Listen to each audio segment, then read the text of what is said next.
Welcome everybody to the Latin Nerds Network. My name is Jose and this is my review for The Bride. We got Maggie Gyllenhaal directing this one, starring Jessie Buckley as the bride. Of course, we have Christian Bale playing Frankenstein's monster. Jake Gyllenhaal's in this one, Annette Bening, Penelope Cruz.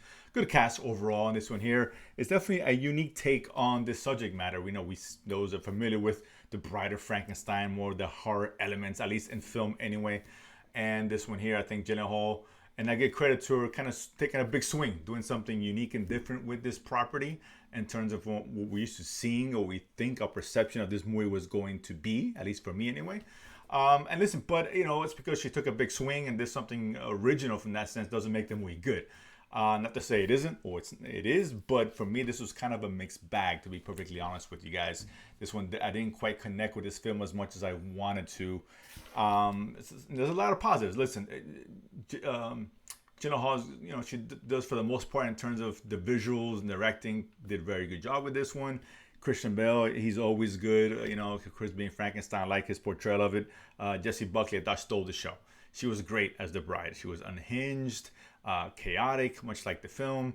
And, she did a lot of work here, despite the fact that, the weakest part of the film is the story. Despite that, she really shone through, and I thought she was great as her. I loved her as the bride, to be honest with you. And she was definitely the biggest positive about this film.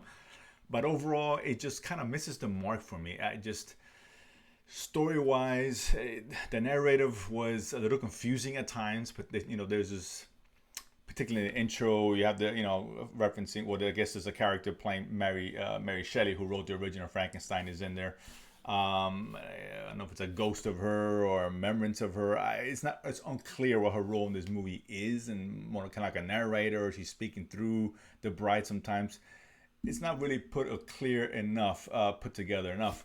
Some of the story threads in the film that are created, I don't want to spoil anything, but don't really tie in very well. And it just seems like a rinse and repeat kind of film where, we have obviously, Frankenstein, who wants, much like in the original story, wants a love interest. He's lonely and decides to get some assistance to have, someone else brought back from the dead to be his partner in life, right? And that's where the bride comes in. But of course, she's a little bit unhinged, like I said earlier, to say the least, and they go off and, a chaotic crime, not say a crime spree, not the right word, but wherever they follow, destruction follows, right? And they're being pursued by the authorities, and this becomes kind of a Bonnie and Clyde kind of thing, where they're kind of, staying together, avoiding the authorities, and inevitably until they get caught up with by them. But it just, we go to one scene, something happens to her, someone dies, they run away, they go somewhere else, something happens to her, someone dies, they run away. It was just kind of the same thing over and over again. The story didn't go as deep as it would like to have gone. And yes, the performances were really good, and there's some cool moments, some funny moments, some graphic moments.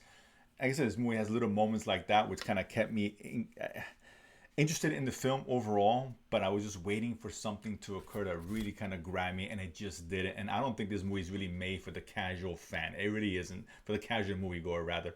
This is more of a critic film. I think it's going to get good reviews by the critics, and I can get why. Technically, it is a well-done film in terms of just the presentation, the style, the performances.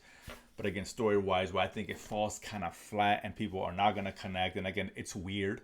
For sure, it's a strange film. Some strange things, and a lot of people don't like that, and I get it. I like it at times, but when it's wrapped around a good story, and this one, unfortunately, the story is the weakest part about this. Good moments, good performances. Is it worth watching? There's not a way I'm saying go to the theater and watch. You can probably wait for it to come out on video, of streaming, VOD, whatever the case is, at best. If you're a cinephile, there's probably one you may want to check out the theater just because of the value of the direction behind it in terms of the presentation, all that, and some of the ideas that it had. But that said, listen, maybe it's just me. This could be the greatest thing we've seen all year. I don't know. Maybe. My opinion, it was not. It just fell quite short of that. Not a terrible film by any stretch of the imagination, but again, not a great one either. Not what I expected or wanted to see from this, aside from giving us something unique, a unique take on this. It just wasn't executed as well as it should have at the end of the day. So, you guys want to go watch it, The Bride? Comment below, let me know what you guys think. And of course, if you haven't done so already, subscribe below and feed money to go to the movies and talk about it afterwards. See you guys next time.